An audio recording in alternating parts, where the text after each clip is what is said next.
Joining me right now is the Washington Examiner editor-in-chief, Hugo Gurdon. Hugo, your thoughts on this? Is FEMA and Pete Buttigieg minimizing what's happened here because Ohio is led by Republicans?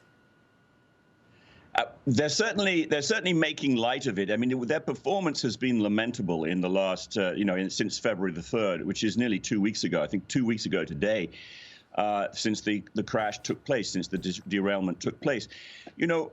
Pete Buttigieg has been AWOL on a whole string of transportation problems. While the animals were dying and fish were seen dead in the streams there, Pete Buttigieg was elsewhere in the country talking about equity, racial equity on construction sites. It took him like 10, 11 days before he even commented on this.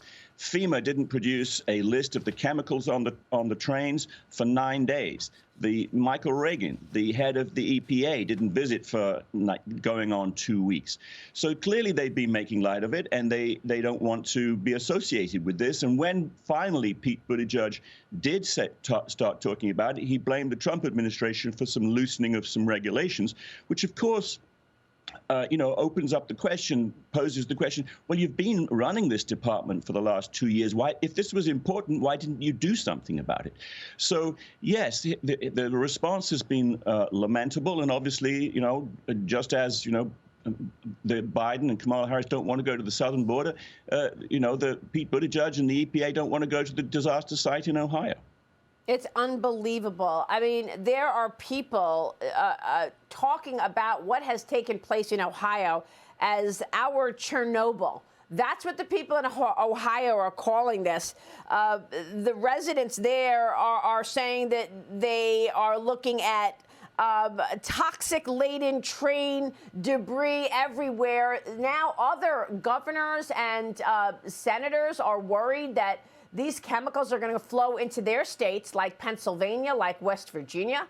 And Norfolk Southern is reportedly offering a $1,000 settlement to people impacted by the disaster. They're willing to give $1,000 per person. Another Norfolk Southern train crashed outside of Detroit yesterday. One cart was carrying hazardous material there, too. It did not overturn, however, Hugo.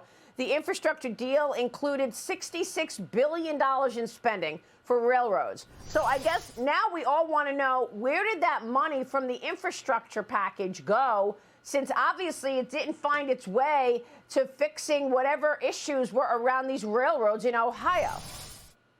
Yeah, well, that's exactly right. There was a lot of money that went to rail, but a lot of it went to passenger rail, to Amtrak. But if you look at the infrastructure bill, the priorities of this administration are completely wrong. There was like $175 billion for subsidizing electric cars. If you look into the infrastructure bill, it absolutely reflected the administration's obsessions with two things. One was the racial justice thing, so that lots of money in infrastructure went towards some kind of various sort of bogus racial justice things, and a lot went to, electricity generation through solar and wind and that sort of thing.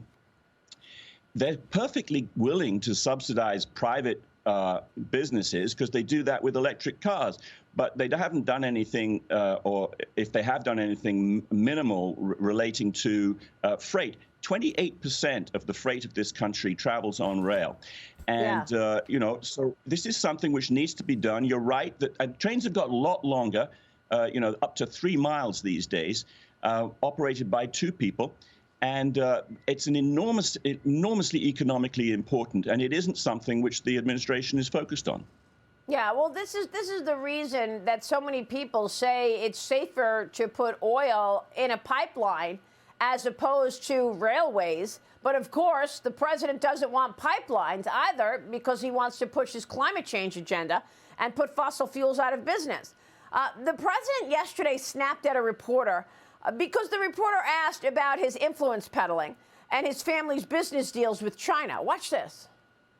There's been credibility that you're trying to compromise by your family's business relationships. Sir, Mr. President, there was give me a break, man. Did you overreact? Mr. President, there's been criticism that this was an overreaction that's not done because of political pressure. Don't come to my office and ask the question. We have more polite people. He will not answer the question, even though we have evidence of this influence peddling, Hugo.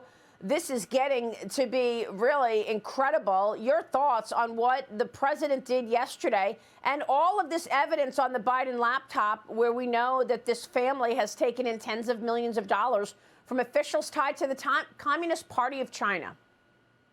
Yeah, look, the president laughs and walks away, chuckling as though there's nothing here, and he can do that as much as he likes. But however, there is a conflict of interest here, and even more, there is the appearance of a conflict of interest.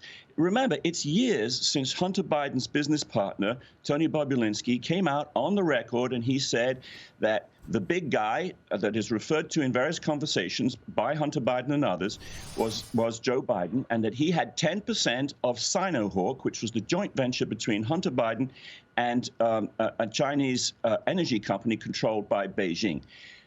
There was a $5 million payment that came into this country to the Hunter Biden from the energy company. And so, you know, it really needs to be looked at. Bobulinski produced 3 phones on which he, to back up his claims of, emails and texts, et cetera, relating to this. The real, it's a real test, I think, of the administration that there's all of this evidence out there, and what Biden does is perhaps the only thing he can do is simply chuckle and walk away as though it's nothing. Yeah, right. And now we have to believe that this commander-in-chief is going to make the right decisions on China when he speaks with Xi Jinping after this spy balloon, despite the fact that he's compromised because he took all of that money. And it's not just Tony Bobulinski, by the way. Ron Johnson and Chuck Grassley did a Senate report and investigated this influence peddling of the Biden family and told us that they have evidence of at least $31 million just from a few deals. And that doesn't include what Bobulinski told us. Hugo, thank you.